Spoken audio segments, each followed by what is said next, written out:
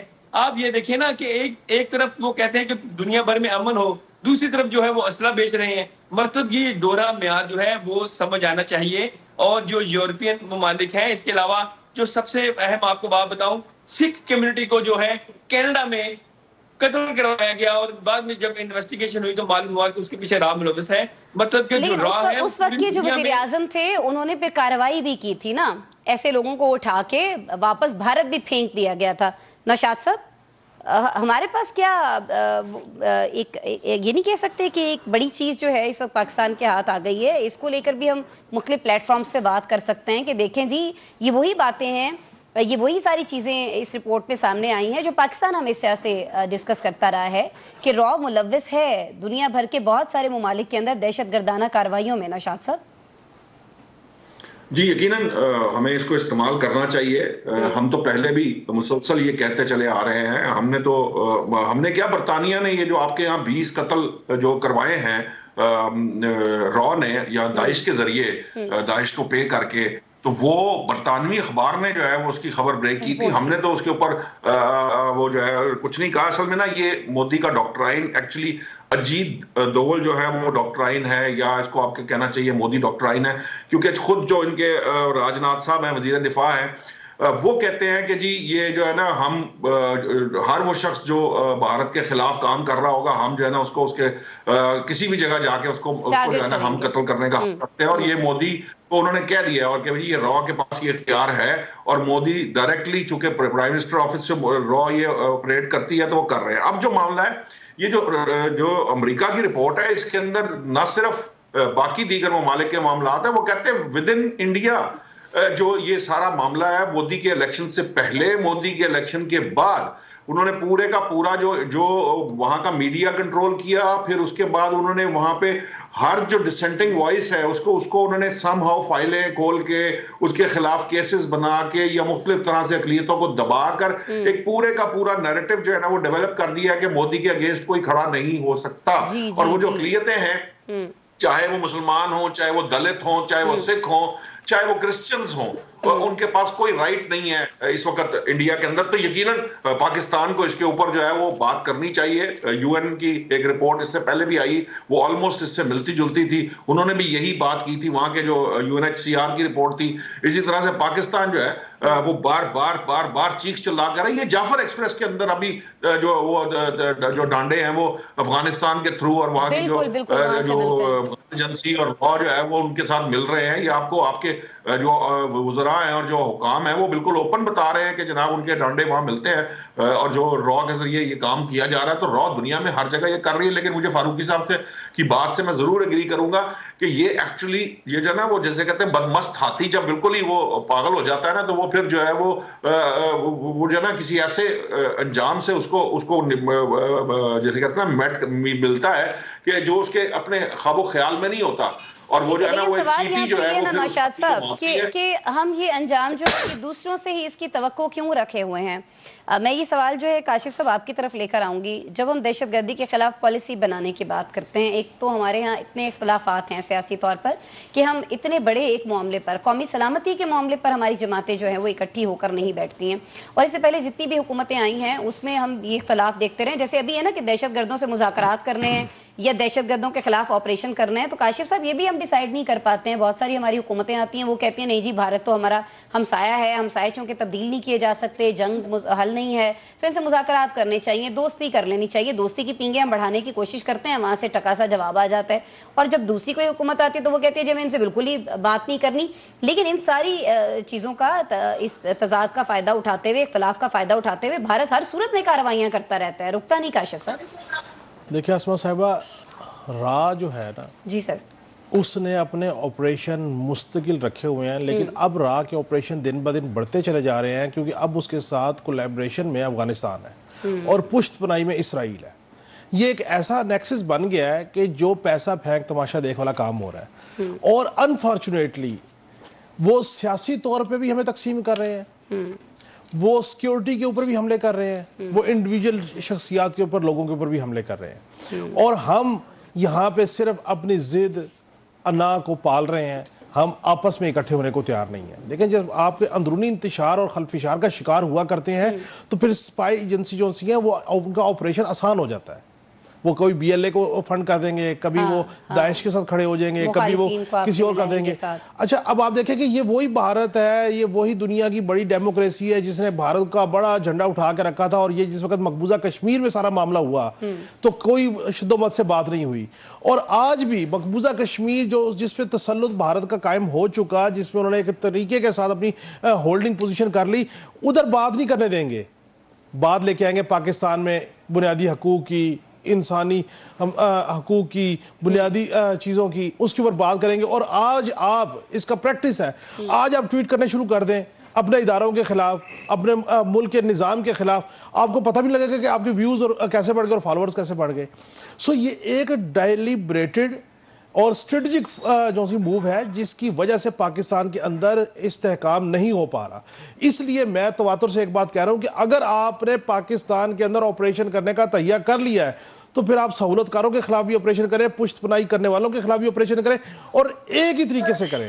اس میں یہ نہ کریں کہ فلاں سیاسی جماعت کو کرنا ہے اور فلاں کے ساتھ نہیں کرنا. لیکن یہ ساری چیزیں کرنے کے لیے اتفاق رائے بڑا ضروری ہے نا آپس میں. جی سر، بھارت کی تمام تگودو، تمام انویسٹمنٹ جو لابنگ کی صورت میں دنیا بھر میں اس نے کی، وہ آج ڈوب گئی کہ آج اس کی جو پرائم راج ایجنسی ہے اس کے خلاف بات آگئی کہ یہ مزید منافرت پھیلاتے ہیں. مودی نے کچھ نہیں کیا، اس نے یہ اس کا تیسرا ٹنیور ہے، اس نے بھارت کو ایک سیکولر اسٹیٹ سے نکال کے ہارڈ کور فنڈامنٹل ہندو اسٹیٹ کریٹ کر دیا. اور اس رپورٹ میں یہ کہا گیا ہے بڑا کھل کے کہ مودی نے اقلیتوں پر حملوں کے لیے اکسایا ہے، جو مختلف کارروائیاں ملوث ہے. اس نے تو ووٹ ہی اپنا اس پہ لیا تھا نا، اور بہت بار جب وہ تقاریر بھی کر رہے ہوتے تو برملا اس کا اظہار بھی کرتے ہیں.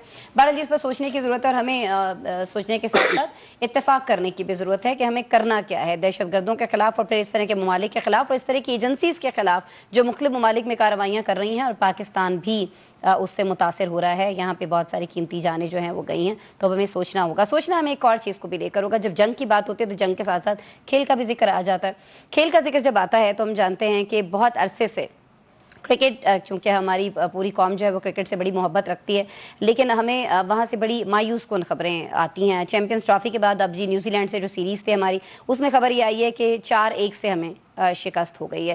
اور بہت ساری تنقید جو ہے اب اس ساری چیز کے بعد وہ محسن نقوی صاحب پر ہو رہی ہے. کیا محسن صاحب کو ہدف تنقید بنانا صحیح ہے یا خرابی کہیں اور ہے؟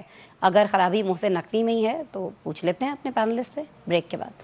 ویلکم بیک جی. چیمپئنز ٹرافی کے بعد نیوزی لینڈ سے ہم ہار چکے ہیں سیریز 4-1 سے, اور اس کے بعد محسن نقوی صاحب پر جو تنقید کا سلسلہ ہے وہ ایک بار پھر سے بہت زیادہ بڑھ گیا ہے. لوگ کہتے ہیں کہ نہ تو ان سے ملک سنبھل رہا ہے, دہشت گردی کی کارروائیاں بہت زیادہ ہو رہی ہیں, اور نہ ہی ان سے کھیل کا میدان جو ہے اس میں کچھ ہو پا رہا ہے. لیکن محسن نقوی صاحب یہ کہتے ہیں کہ جی یہ جو ٹیم ہے اس میں ایک سرجری کی ضرورت ہے. کاشف صاحب, یہ سرجری کب ہوگی, یہ سرجری کون کرے گا؟ محسن صاحب خود یہ سرجری کرنا چاہ رہے ہیں, تو آپ کو لگتا ہے وہ ایک کامیاب سرجن ہیں, کر پائیں گے سرجری؟ آپ کو لگتا ہے کہ نہیں سرجن چینج کرنا چاہیے؟ اسما صاحبہ دیکھیں, اللہ پاک نے ہمارا رزق روٹی صحافت میں رکھی ہے.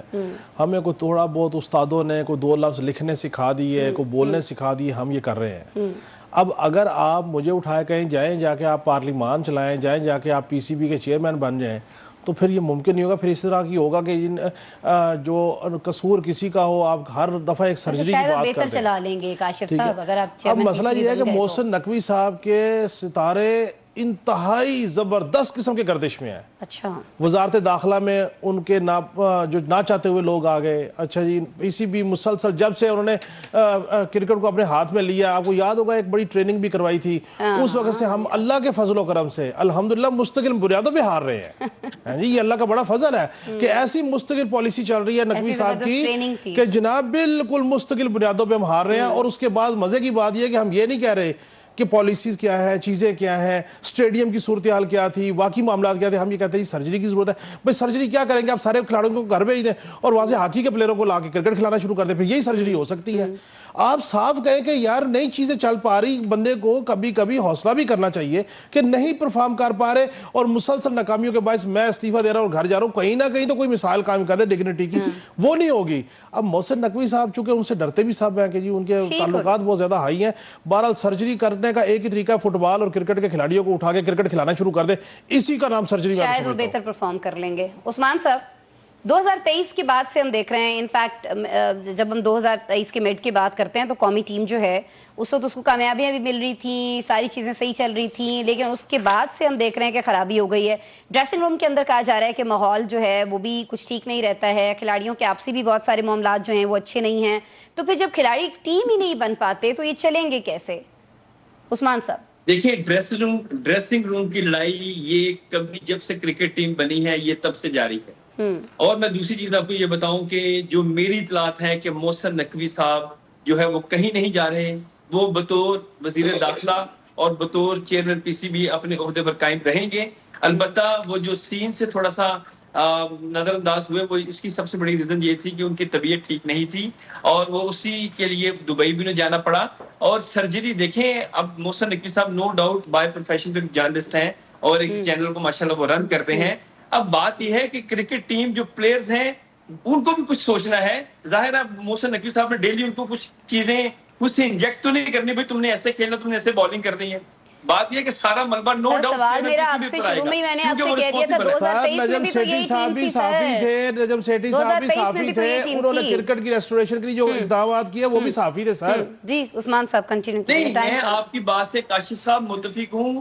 جو اس وقت پی سی بی کے حالات ہیں ان کے آنسریبل محسن نقوی صاحب ہیں کیونکہ وہ چیئرمین پی سی بی ہیں. مگر میں آپ کو یہ کہہ رہا ہوں کہ جو انہوں نے ابھی بات کی ہے کہ میجر سرجری کی ضرورت ہے, آئندہ آنے والے دنوں میں آپ بھی ادھر ہیں, ہم بھی ادھر ہیں, اور ہم بھی سب چاہتے ہیں مل کے کہ ہماری کرکٹ ٹیم بہتر پرفارم کرے. اور آپ کو نظر آئے کہ کیا ہوگا عثمان صاحب آئندہ آنے والے دنوں میں؟ کیا سرجری سے مراد کیا ہے؟ کچھ ہیں خبریں آپ کے پاس؟ مجھے لگتا ہے شہزاد فاروقی صاحب سلیکٹر بن رہے ہیں. ظاہر ہے اسما صاحبہ وہ کچھ ٹیم میں تبدیلیاں لائیں گے اور یہی حل ہے, اور کوئی حل نہیں. ٹھیک ہے, ٹیم میں تبدیلی کی بات ہو رہی ہے تو ہم یہ بھی سن رہے تھے شہزاد صاحب, آپ کی طرف میں آؤں گی کہ غیر ملکی کوچز جو ہیں وہ آ سکتے ہیں, لیکن اس سے پہلے بھی ہم نے دیکھا 2 غیر ملکی کوچز کی اگر ہم بات کر لیں, گیری کرسٹن تھے, جیسن تھے, ان کو لایا گیا تھا لیکن معاہدے پورے نہیں ہوئے. معاہدے کیوں پورے نہیں ہوئے؟ کیونکہ ان کو اپنی مرضی کے پلیئرز ہیں وہی سلیکٹ کرنے کے لیے اختیارات نہیں دیے جاتے تھے, ناراض ہوتے تھے, خفا ہوتے تھے, استعفیٰ دیتے تھے, چلے جاتے تھے. تو سر یہ جو مداخلت کا مسئلہ ہے, آپ کو نہیں لگتا کہ اگر یہ حل ہو جائے تو بہت سارے پرابلمز شہزاد صاحب حل ہو سکتے ہیں ٹیم میں؟ بالکل ہو سکتے ہیں. مجھے لگتا کیا ہے, اصل بات ہی یہی ہے. دیکھیے, سارے لوگ کہتے ہیں کہ عمران خان کا ایک ہی کامیابی ہے زندگی کی کہ وہ کرکٹ انہوں نے بڑا اچھا کھیلا اور بہت اچھا اس میں رزلٹ کیے. اس کی وجہ یہ تھی کہ وہ اپنی مرضی کی ٹیم لاتے تھے, اپنی مرضی کی ٹیم کھلاتے تھے. اس کے بعد وہ آسٹریلیا کو آسٹریلیا میں, ویسٹ انڈیز کو ویسٹ انڈیز میں, انگلینڈ کو انگلینڈ میں ہرانے میں کامیاب ہوئے. تو اس میں کیا ہے؟ اس کی وجہ یہ ہے کہ وہ اپنی مرضی سے پورا اپنا وہ اس کا وزن اٹھاتے تھے کہ جو بھی ڈیسیجن ہوگا ٹھیک ہے غلط وہ میں اس کا ذمہ دار ہوں اور میں اڑوں گا. اب یہاں پہ پرابلم یہ ہے کہ آپ سوشل میڈیا کے پریشر پہ اور یہ گروپس بنے ہوئے ہیں. آپ نے بابر کو اور رضوان کو نکالنا تھا, آپ نے نکال دیا. آپ نے اپنے داماد کو اس میں فٹ کرنا تھا, وہ آپ نے کر لیا. 2 داماد آپ نے فٹ کر لیے اور 2 کھلاڑی آپ نے نکال دیے. اب مسئلہ یہ ہے کہ آپ کے شاہین شاہ افریدی, آپ کے حارث رؤف اور آپ کے جہانداد جو ہیں وہ نہیں چل پا رہے. بالنگ میں آپ کو وہ بالکل وہ سپورٹ نہیں دے پا رہے جو انہیں دینی چاہیے تھی. اور اسی طرح سے اگر بیٹنگ میں سے آپ نے بابر اعظم کو نکال دیا ہے اور اس کو نکال دیا ہے رضوان کو, اب اس میں فخر زمان بھی نہیں تھا, سائم ایوب بھی نہیں تھا, تو آپ تو ایک تجربہ کرنے چلے ہیں. اب آپ تجرباتی طور پہ آپ کہیں گے ہم اگلے ورلڈ کپ کی تیاری کر رہے تھے, پھر جب وہ ہار جائیں گے تو پھر ہم کہیں گے اس سے اگلے ورلڈ کپ کی تیاری. تو تیاری ہماری چلتی رہتی ہے. محسن نقوی صاحب ادھر ہی رہیں گے. بٹی صاحب آپ کی آواز سنی جاتی ہے. شہزاد فاروقی صاحب کو کوئی سلیکٹر بنا دیں, یہ اچھے چلا جائیں گے, ان کے ساتھ کمبینیشن اچھا بن جائے گا. اچھا مشورہ. نشاط صاحب ٹائم میرے پاس کم ہے سر, مجھے بتا دیجیے گا کیا کہاں پر تبدیل کرنے کی ضرورت ہے تاکہ کرکٹ میں تبدیلی آ سکے سر, مختصراً پلیز. ماسوے نقوی صاحب کے دیکھیے, نہ محسن نقوی مسئلہ ہے, نہ نجم سیٹھی مسئلہ تھے, نہ کوچ, نہ فورن کوچ, نہ لوکل کوچ, نہ سسر, نہ داماد. یہ سارے کے سارے پی سی بی کا مسائل نہیں ہیں. پی سی بی کا صرف ایک مسئلہ ہے کہ کرکٹ کو میرٹ کے اوپر آپ چلانا شروع کر دیں, اس میں سے سیاست, گروپنگ اور یہ مسائل ختم کر دیں تو آپ کو رزلٹ آنا شروع ہو جائیں گے. بس دیٹس اٹ. اس کے علاوہ گیم میں کوئی چیز نہیں چلتی. گیم میں صرف ایک ہی چیز چاہیے ہوتی ہے, دیٹ از کالڈ میرٹ. بس ختم. اس کے علاوہ کوئی بات نہیں. میرٹ سے ہٹ کر جب داماد آئیں گے تو میرے خیال میں شہزاد صاحب نے صحیح کہا, وہ بھی یہی بات کریں نا سر, داماد بھی تو بہت سارے میرٹ سے ہٹ کے آتے رہے ہیں, بیٹے بھی آتے ہیں, بہت سارے لوگ آتے ہیں. بہرحال جی, پروگرام کا اختتام ہوا. کاشف صاحب, شہزاد صاحب, نوشاد صاحب, عثمان صاحب, آپ تمام لوگوں کا بہت شکریہ. ناظرین, آپ نے پروگرام دیکھا, آپ کا بہت شکریہ. کل بروز جمعرات آپ سے دوبارہ ملاقات ہو رہی ہوگی. اپنا بہت سارا خیال رکھیے گا. اللہ نے کے بعد.